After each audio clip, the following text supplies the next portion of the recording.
Welcome to the T2 Hubcast. Join Martin, Dave, Spencer and guests as they discuss all things personal and professional development. The T2 Hubcast, brought to you by the People Performance People.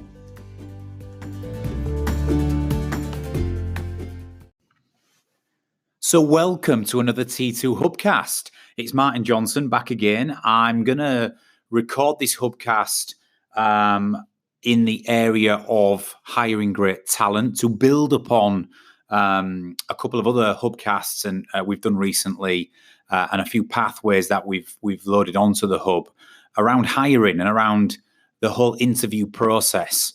And you know what? Part of the interview process in the modern day world is to try and test the candidate and find out as much as you can about the candidate prior to the candidates arriving. One of the most popular ways of doing that or of achieving that is the use of psychometric testing tools. So for this Hubcast, I'm going to focus particularly on, should we be using psychometric profiling and testing tools in our interview process? If so, what is out there? What are the most popular tools that organizations are using?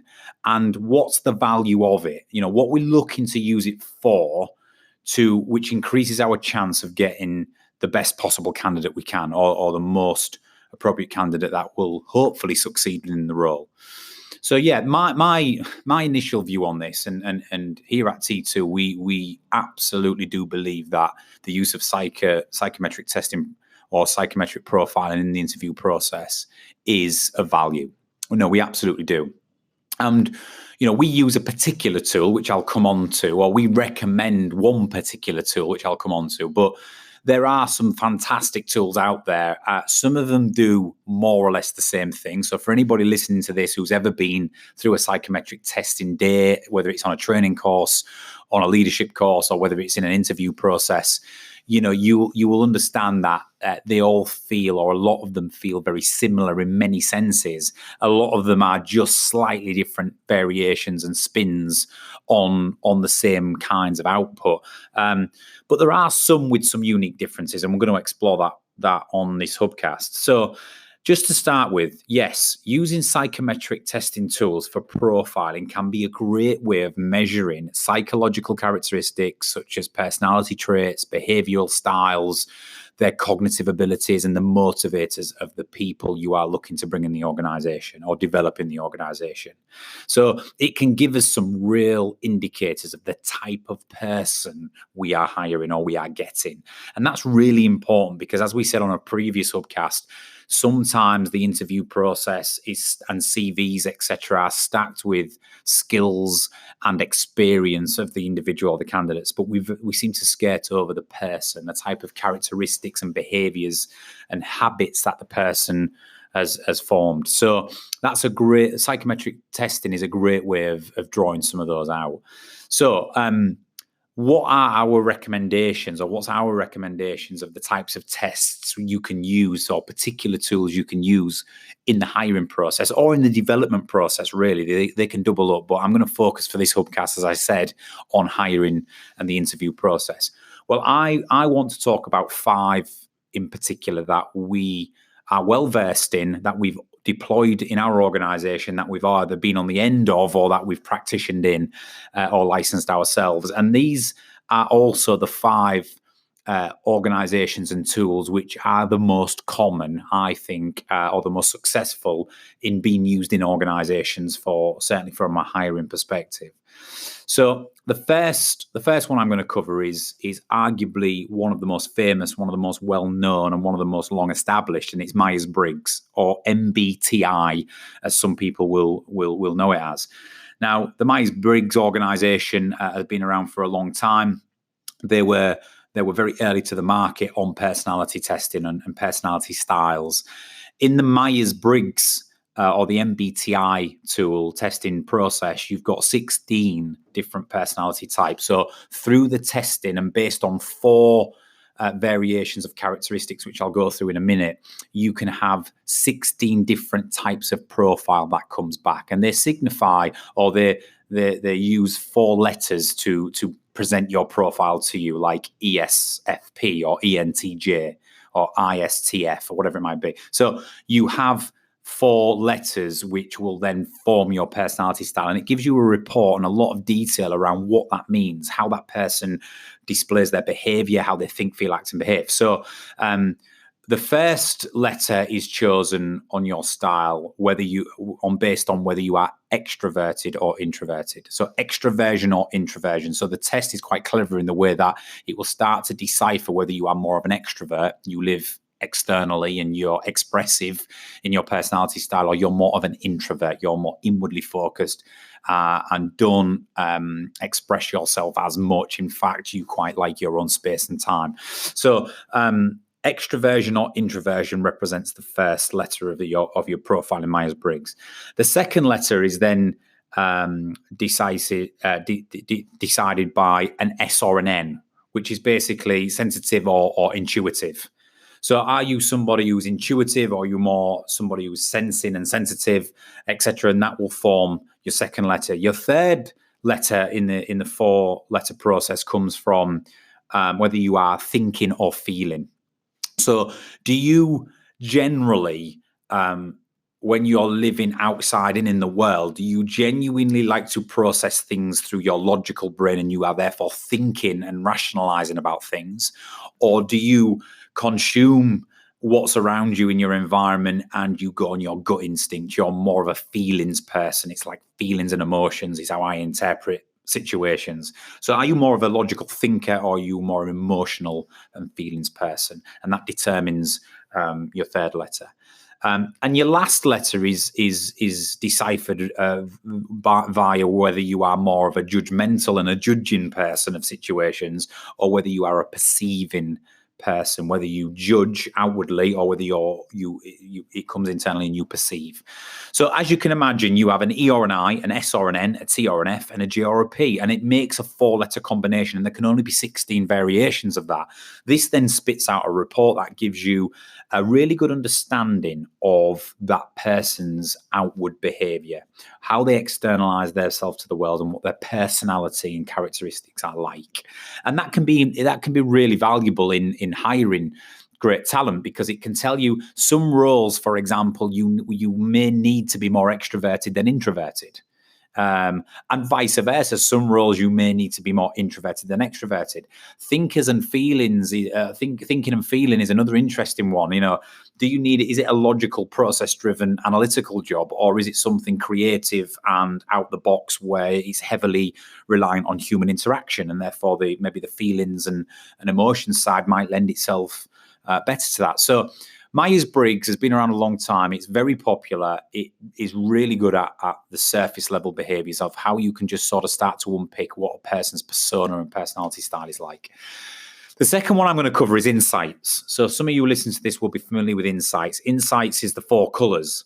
Red, fiery red is the first one. So if you think about it, just rewinding before I go into this, Myers-Briggs had it is 16 variations of profile, whereas insights gets even a little bit more high level, where there's 4 types of colors. Now you'll be a percentage match in all 4 of the colors without a shadow of a doubt, but it will give you your more dominant, conscious default colors, and the ones that you're probably less of, where you've got to bring into your conscious a bit more. But the 4 colors are red, yellow, green, and blue. If you are a red, you're deemed as directive, assertive, fiery red at times it's called. You're much more likely to express yourself and be more blunt and straight to the point, and impatient, and you want to work at a fast pace and reach targets and goals and all of those great things. You want to be a driver. The yellow is sunshine yellow. So this is associated with more of a creative, positive, optimistic, glass half full, rose tinted glasses type view of the world. It's sunshine yellow. These people usually have an infectious personality. They're very extroverted, great socially. And you believe in humans and peoples and relationships and creativity. Green, or earth green as they call it in insights, is more of an amiable type of personality. So if you're more dominant in green, you are absolutely more calm, more considered, more thoughtful of others. you're often the peacekeeper, you're often keeping peace and harmony in the environment, and you're earthy green. Yeah, you're always putting others and situations and no conflict, no discomfort, no discord is really important to earthy green people, and really, really great people's people. Cool blue. Now, cool blue is the fourth color, and cool blue is associated with analyticals, or more data driven, more calm, considered, will be more of a logical thinker, likes to take their time, likes data evidence, likes things to be done properly, puts a high onus on quality and execution. And if you're a cool blue, you'll be quite an analytical and a thorough person. And that's Insights. Insights is a really popular tool because it's done is it's made the science and the behind it very, very simple to understand in 4 colors. The way the sessions and workshops are conducted, I've been in one myself, with the colorful mat and the interactive nature of it. It really brings the content alive in the mind of the delegates. Another variation of Insights is social styles. And social styles, as instead of 4 colors, they have just 4 categories, which is driver, amiable, analytical, and expressive, but they mean the same thing. So Insights is a great team experience as well, because not only can you get the insight in yourself, but you can start to then develop and look at other team members and what they are and how we can interact with them more effectively. DISC is the third one. I'm not going to spend too much time on DISC, D-I-S-C. Again, there's 4 styles of DISC. I find DISC very, very similar to Insights.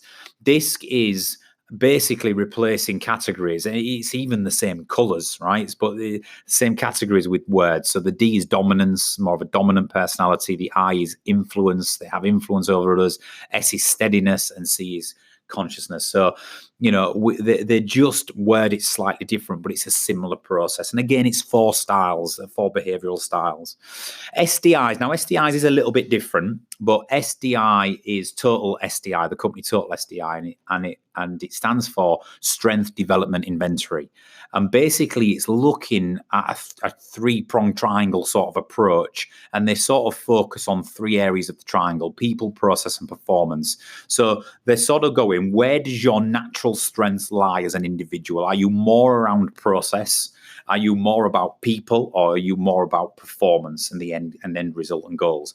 And do you know what? It's, again, you can link it back to the type of stuff that Myers-Briggs, Insights, and DISC do, but it's just a very different way of doing it. And again, it's highly interactive and visual. There's a big triangular mat or a big triangular setup on the floor, and you've got to place cards and self-analyze on a score rating of where you think your strengths are. It can also double up, and you can get insight and do it on other people, so it can double up as like a mini 360 from your peers. But again, it's a strong tool, and it's just a different way of approaching it. But it is really popular, and that's called SDI, or Total SDI. And the fifth and final one that I'm going to focus on, of course, and anybody who knows us here at T2, it's the one that we really believe has differentiation from the rest. And I'll explain why in a second. It's also the one we license and we fundamentally incorporate into a lot of our training development programs, and it's called PRINT.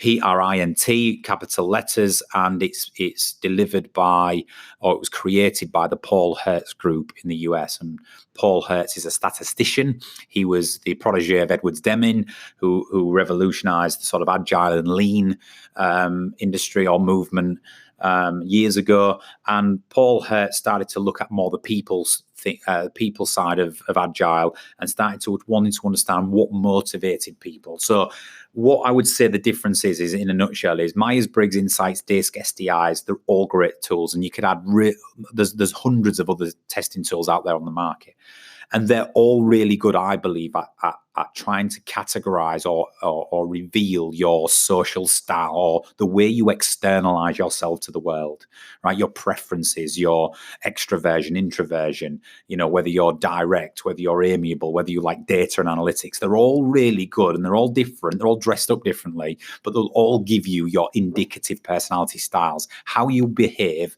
and how you externalize yourself to the world. Whereas PRINT, I believe, and we know, and through the science, and anybody who's ever been through it can vouch for this, is it goes a level deeper. print doesn't really just focus on the external behaviors and styles of people. It comes a level deeper and starts to look at the underlying drivers and motivators of behavior. And these are called, or what Print and the Paul Hertz group called, unconscious motivators. When we study psychology, as you know, we know a lot about the human form. Traditionally, before being introduced to print, we used to call them core motivators, or we used to call them, the way you see the world, right? Your unconscious bias, all that type of stuff sort of comes into it. But the unconscious motivators piece of research and work that's been done by Print and Paul Hertz is so digestible and so revealing that I believe it's probably the best tool on the market.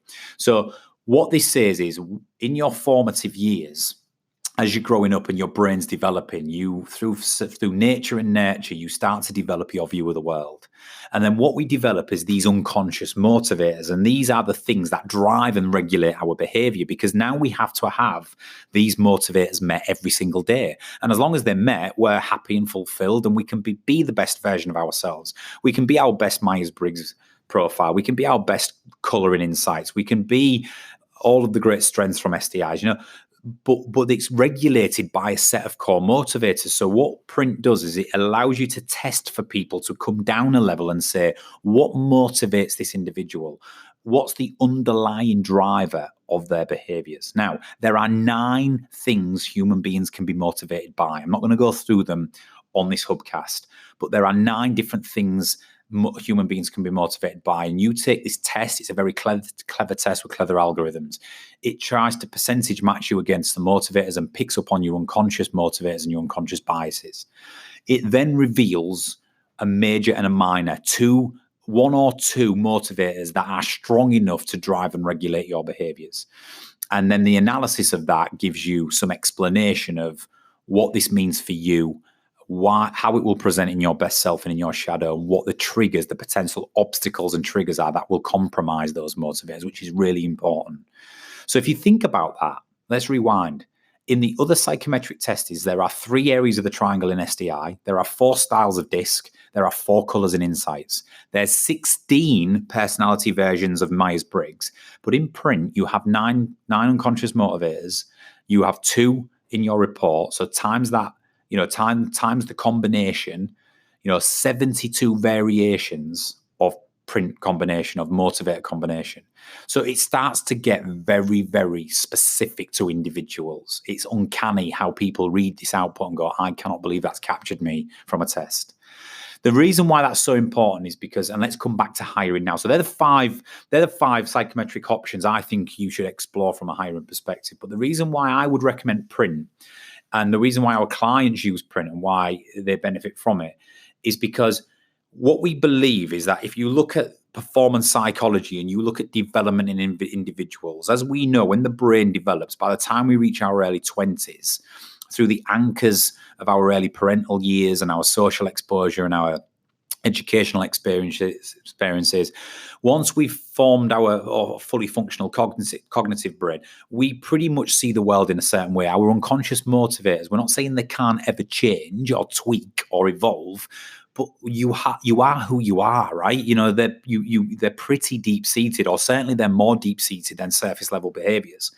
So what we need to do is we need to understand when we're hiring, what is driving people? What is the way they see the world, and what do they have to have met and fulfilled every day, rather than how can they display their behavior on their best given day or worst given day, because that fluctuates highly depending on a situation. Whereas your motivators are your motivators. They're pretty deep-seated, right? They're pretty locked in. So if we can uncover people's drivers and motivators through the Print testing tool, it gives us real intelligence in the reports to be able to see what they're likely to be triggered by. And what we mean by that is what's likely to, piss them off in the organization, what's likely to compromise them, what's likely to send them in a counterproductive state. And we can look at this trigger analysis and we can look at the role they're entering. Because if they're entering a highly pressurized, high octane, demand-driven, target-driven role, and their trigger report is saying that they will not cope, their motivators cannot cope in that type of role, then we really need to start probing and asking some intelligent questions in the interview process around that. We can hire great people and we can skill them. But we can't always hire on skills and experience and pray they're the right people. Because if they've got the wrong type of motivators for the wrong role, they're going to be triggered in that role and therefore stand lesser chance of being a success in that role and having longevity. Whereas if they've got the more aligned motivators with that role, it's easier to develop the skill set on top of that rather than vice versa. And that's why we fundamentally believe that print is one of the best tools for use for hiring. But listen, you're not going to go too far wrong if you're using Myers-Briggs, Insight, DISC, STIs, etc., because you're still going to be getting a view of behaviors. You're still going to get some real intelligence around how you can, if this candidate's right for the role. But what we're trying to say here is you've got to go a level deeper. You've got to understand what's driving and regulating that personality style, and not just the personality style in isolation. So some final sort of comments for me on this, if for anybody listening. Why use psychometric testing tools? There's some of the variations. We've give you our thoughts on, or give you my thoughts on what you should be looking at and using. But as a manager, why should you use psychometric testing incorporated into your interview process? Well, the first thing is prep. It really helps you as a manager prepare. It helps you prepare timely and effective questions. It helps you understand their potential strengths and areas to build on, so you can probe around that intelligently in the interview process and really see how the candidate responds to that. But it just arms you from a preparation perspective to understand the type of person you're going to be seeing, where they're going to excel in the role, where they may struggle in the role, and arm and prepare your questions and your line of questioning around them, because that's what you really want to sort of uncover and see how they deal with that and how they answer that. What it also does is to point two, is it will give you also an indication of their level of self-awareness. Because if they're not self-aware to some of these areas to build on and flaws and the questions you're asking them and why you're asking them, then that's a worrying sign, right? We want people, mostly in interviews, people are honest, and people will have a level of self-awareness where they can talk openly about strengths, areas to build on, weaknesses, good points, bad points, whatever it might be. But it will give you an idea of how open, how transparent, and how self-aware they are around some of the challenges, and also how sort of conscious and proud they are and around their strengths. So it will help you to establish how much self-awareness the candidate has as well. The third thing I'd say is it helps you with triggers, and I've mentioned this already, but it's really important for you to understand their trigger points and what is likely to compromise them and what they're likely to get frustrated with prior to the interview or hiring process. Because the worst thing in the world, we've all done it, somebody has, we don't conduct an interview as rigorously as we would like. On the surface, this seems like a great candidate. We hire them 2 or 3 weeks in, they're getting really frustrated and they're getting really triggered with the role, with the people, with the culture. And it's almost like they go, this isn't what I expected it to be. And you're sort of thinking, well, you're not what I expected you to be, right? So it helps you, psychometric testing will help you identify, certainly with the print profiling, some of the trigger points and challenges that this person is going to face, and just probe and sanity check that they're going to be able to deal with that, and they're going to be able to have coping mechanisms to thrive in busy or pressurized situations. And I guess the final thing I would say is why use them is it also supports your decision-making process with some data and science, right? And we all do it. Managers hire people who are like whom? Well, like ourselves, right? It's social sciences. We've done lots on the hub. And as anybody knows who's gone through the T2 training, we believe that, we're going to be attracted or put off people in the first 10 seconds based on how people carry themselves, conduct themselves, on if we like them or not. It's the whole chimp methodology. In 7.8 seconds, we're going to say friend or foe, like or dislike. You've all done it where you've been in an interview and within the first 20 seconds walking towards the room, you've already gone nah. Or you've already gone, yep, I like this person. And then you'll spend the rest of the interview trying to justify why you should give them the job or not, right? So what psychometric testing does is it just gives you that impartial data, sort of science type evidence that will say, I feel this in my gut and this feels like a good candidate or not, but am I right? What is the profiling telling me? Am I missing something? Because if you leave hiring entirely down to observational feedback or gut instinct, sometimes you'll get it right, sometimes you'll get it wrong. You'll still do that with psychometric testing. It's not a silver bullet, but it's going to increase your chance. It's going to reduce your leap of faith somewhat by validating your opinion and your interview process with some data and evidence of, have I got the right people with the right motivators and the right traits and characteristics? And therefore they stand a better job of surviving and thriving in this role. So I think that's what it does. 4 points for me. The other thing you can do with psychometric testing is if you incorporate the psychometric testing into your wider teams who are already in the organization, and you look at the data of the top performers in each department versus the average performers in each department, you'll start to see some correlations with certain profiles in certain roles. So whether you're using Insights, Myers-Briggs, DISC, SDIs, or Print, what are your best salespeople? What's the common denominator of profiles in your best salespeople? Same with customer service, operations, finance, marketing, HR, right? What do these people, what on average do the best performers or the people who get best self-fulfillment from their role, what's type of profiles do they have? Because it will give you some bio data. It'll say, right, in sales, we generally have red and blue insights profiles, or we have these certain unconscious motivators from Print, or they're more directive and dominant, on the DISC personality side. So when you're hiring, if you're psychometric, putting them through a psychometric test prior to the interview, and they carry the similar types of styles, then that's a good indicator that for your organization, because it's your bio data, they're going to stand a good chance of thriving in the role.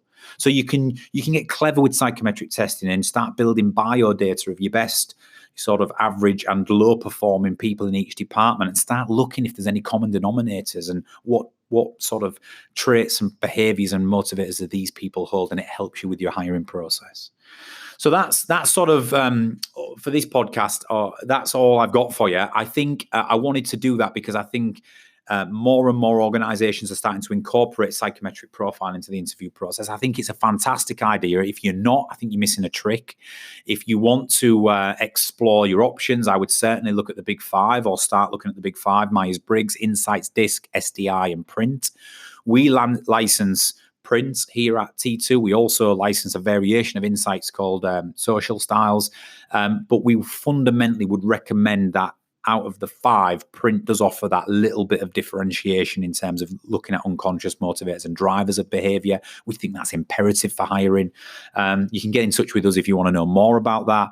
But just starting to think about if you're maximizing this and if you're incorporating this into your organizational recruitment strategies, because you know what, once you're accredited in most of these, or once somebody in the organization is accredited in most of these psychometric profiling tools, it's not a great deal of investment to pull off the reports individually or to put individual candidates through them. It's well worth getting hires right in the long run. So that's all I've got for you for this Hubcast. Hope you enjoyed it, and yeah, we'll be back shortly with another T2 Hubcast. See you soon.